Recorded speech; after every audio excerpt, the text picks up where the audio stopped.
ጌዶን አባት ደግሞ በድንጋይና ምንድነው ምን ትሞግቱኛላችሁ? ስለምን ትከራከሩኛላችሁ?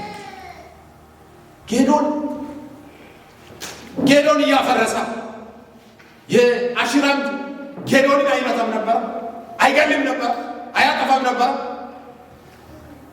ስለዚህ ስለምንድን ነው የምትሞግቱ? ስለምን ትከራከራላችሁ? ስለዚህ እረፉ አላቸው።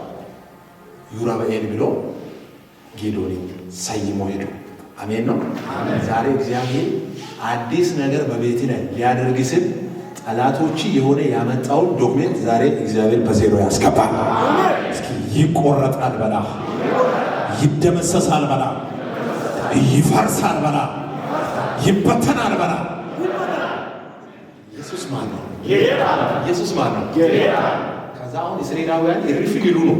እንደባለፈው እንደተለመዱ ባለፈው ከብቶቻቸውን የነጠቁ የነበሩ ሚዲያማውያን ጉድ ፈለባቸው፣ አማሌቃውያን ጉድ ፈለባቸው፣ ምስራቅ ሰዎች ጉድ ፈለባቸው። አሁን ህዝቡ ወደ እግዚአብሔር እንዲያገለግል ልባቸውን ከፍቷል። እንደባለፈው ጣዖትን እንዳያመልኩ እግዚአብሔር በጌዶን ተገለጠ። ኢየሱስ ማን ነው? ከዛ በኋላ ህዝቡ ነቃ። ከዛ በኋላ አሁን ባለፈው ያስቸገሩትን የሚትመታበትን ጌዶን ብድግ በልና አለና እግዚአብሔር ብዙ ሰዎች ይዞ ቀረበ። ጌዶን ብዙ ሰዎች ይዞ ቀረበ። ኖ ጌዶን አለ እግዚአብሔር፣ እኔ የሚፈልገው በጥቂት ሰው ነው፣ በብዛት አይደለም። 10,000 ደረሳለ። 10,000 ደግሞ ኖ ከ10,000 ደግሞ ጎንበስ ብሎ የሚጠጡና እጅን እንደዚህ አድርጎ የሚጠጡትን ሰዎችን ትለየው ዘንድ ወንዝ ዳር ይላል። እጅ እንደዚህ ይዞ የሚጠጡ ሰዎች 300 ናቸው። 300 ብቻ 300 ይዘግባል እግዚአብሔር። አሜን ነው። እስኪ እጅን ከፍ አድርጊና ከብዛታቸው ሳይሆን ከእግዚአብሔር ድምፅ ነው ስራው የሚሰራው ማለት እስኪ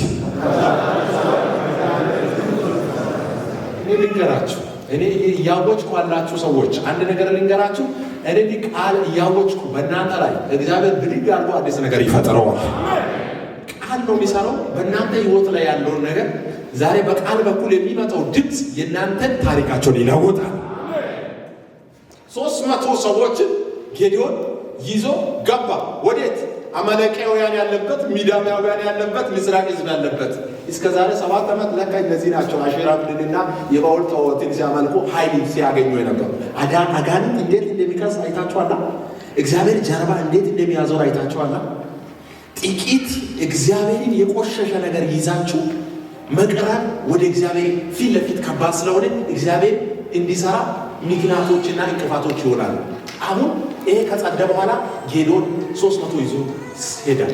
ሲሄድ በአንድ ሌሊት ላይ እነዚህ ዋና የሚባሉ አማሌቃውያን ሚዲያማውያን እግዚአብሔር እንደተናገረ የምስራቅ ሰዎችን እንደ አንድ ሰው ብድግ ብሎ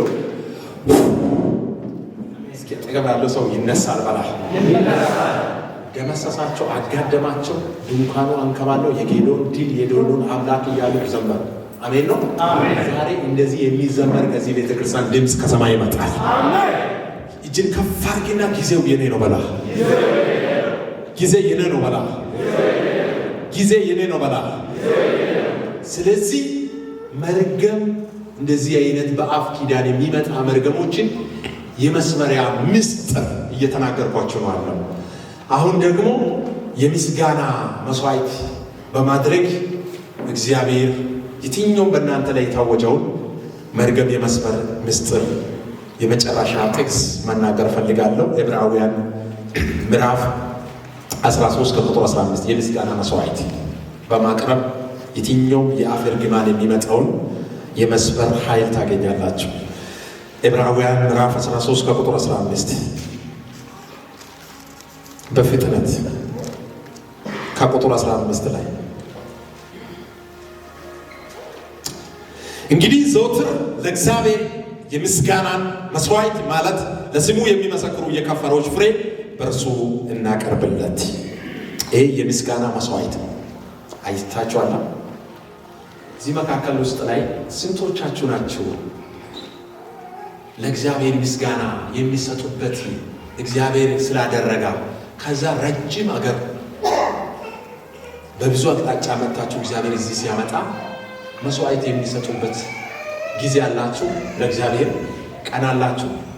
በሳምንት በ15 በወር በዓመት መስዋዕት ታወጣላችሁ። ለእግዚአብሔር መስዋዕት ታቀርባላችሁ። የምታቀርቡ ሰዎች አላችሁ። የሚታወጡ ከሆነ መርገሙን የምትቆርጡበት አንደኛው መሳሪያ ነው። እጅን ከፍ አድርግና አሁን እየገባኝ ነው ማለት እስኪ እግዚአብሔር ድምፅ እየተናገረ ነው ማለት እስኪ። ስለዚህ ያንዳንዳችሁ የሚከተላችሁትን ነገር አንዳንድ ጊዜ በቤተሰብ ውስጥ ላይ በሽታ፣ ጭንገፋ፣ መርገም፣ የተለያየ ጠላት የሚወረወረው ነገር አለ። ቀንን የሚራገሙ ሌዋታኖች በየጊዜው ሰላም እንድታጣ ይደረጋል። ያንተን ሰላም አይፈልጉም ብዙ ሰዎች።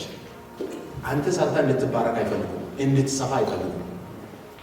የዚህ ዓለም ገዢ የሚጠቀምባቸው ሰዎች አሉ። እነዚህን ሰዎችን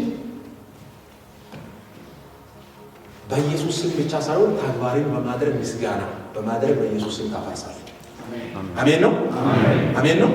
ከዛ ይቆረጣል። ለዘር ማንዘር የሚተርፍ በረከት ይለቀቃል። አሜን ነው። እስከ ዛሬ ያሰቃይ የነበረው በሽታ በኢየሱስ ስም ዛሬ ይራገፋል። አሜን ነው። እስኪ ዛሬ ይራገፋል በሉት። ይራገፋል በሉት። እስኪ ይራገፋል በሉት። እንዴት ነው የሰውዬ መርገም ላይ ዛሬ እያስተማረ ነው ካላችሁ፣ ታዲያ እንዴት ነው? በየቤቱ ላይ የሚያሙ ሰው አለ። በየዓመቱ አንድ ሰው ይሞታል። በየጊዜው ጭንገፋ በዛ። ትንቢት ይመጣል፣ ግን ብዙ ጊዜ አይፈጸምም። ምንድን ነው ችግሩ? ሲቆም ብዬ አስባለሁ በሉት እስኪ። እግዚአብሔር እየተናገረኝ ነው በሉት እስኪ። ዛሬ በሉት እስኪ አዲስ ነገር ይፈጠራል ማለት ነው። ስለዚህ ምንድነው የምስጋና መስዋዕት በማቅረብ ያንን የመርገምን ምስጢር የመስበር ኃይል ታገኛላችሁ። 16 እዛው ቁጥሩ ላይ ማካፈል ለሌሎቹ ለሌላቸው ሰዎች በማካፈል 16 እዛው።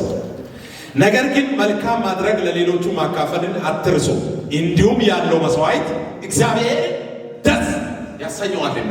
እዛ ቦታ ነው።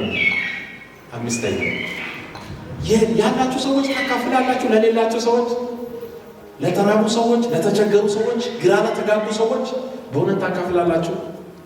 ከኪሳችሁ በእውነት ተርቦ እያያችሁ የምታልፉ ሰዎች አላችሁ። መስዋዕት የሚሰራበት ምስጢር በመስጠት ለሌላው ሰው፣ ለተራበው፣ ለተቸገረው፣ ግራ ለተጋባው፣ ለተራዘው የኬኔ ነው ሳትል የኬኔ ቤተሰብ ነው ሳትል ዝም ብለህ አድርግ። ይሄ መስዋዕት ነው። እግዚአብሔር እንደተናገረ ልክ ነኝ አይደል? ልክ ነኝ የምትለው አሜን በላ። ቃሉ ልክ ነው የምትል አሜን በላ። ከጨመርኩም ስለሚጨመርልኝ ስለሚጠነቀቅ ነው። እስኪ አሜን በላ። ኢየሱስ ጌታ ነው። ከዚህ በኋላ በሉት እስኪ ምንም ለሌላቸው ሰዎች እየሰጠው አገለግላለሁ በሉ። አንዳንድ ጊዜ ብዙ መባረክ የሚችሉ በመስጠት ነው። ለሌላ ሰው ስጥ፣ አትጎዳ። እኔ በሕይወቴ አይቻለሁ። ለሌላ ሰው ሲሰጡ ሰዎች ሲባረኩ አይቻለሁ። እግዚአብሔር ዛሬ አዲስ ነገር ይሰራል። እስኪ ሰጣለሁ በሉ። ስለሰጠ አትራብ። ጌታ ምስክሬ ነው። ባዶ አትሆን፣ ዳቶ ስጥ። ምንም ለሌለ ሰው፣ ግራ ለተጋቡ አንጊዝ፣ ክፍለ ሀገር ላለው ሰው አንጊዝ። አንተ ትልቅ ሰው ሆነ ነው የምትሄዱ። አትሞት። መስዋዕትን ለእግዚአብሔር እያደረገ ይሄ ለእግዚአብሔር እንጂ ለሰው አይደለም። ጌታ ኢየሱስ አንድ ቦታ ምንድን ነው ያለው? ተርቤ አልብሳችኋለሁ፣ ተርቤ አብልታችሁኛል ወይ? ተጠምቼ አጠጣችሁኛል ወይ? ራሱ ይጠማል እንዴ? ራሱ ይታረዛል እንዴ? ራሱ ይራባል እንዴ? እንደነዚህ አይነት ሰዎችን አድርጉ እያለ ነው ጌታ ኢየሱስ። ይሄን ካደረግ በኋላ መስዋዕት እያደረገ ነው። አንተንና አንቺን የሚከስ መርገም የሚሰበርበት ምስጢር እየተናገርኩ ነው። ዛሬ በኢየሱስ ክርስቶስ ስም ያ ሲከታተል የነበረውን እግዚአብሔር መርገሙን አሁን ይሰበራል አለ። እስኪ እጅን ከፍ አድርግና በኢየሱስ ስም ተሰበረ በላ። በኢየሱስ ስም ተሰበረ በላ። በኢየሱስ ስም ተሰበረ በላ። ተሰበረ በላ። ተሰበረ በላ።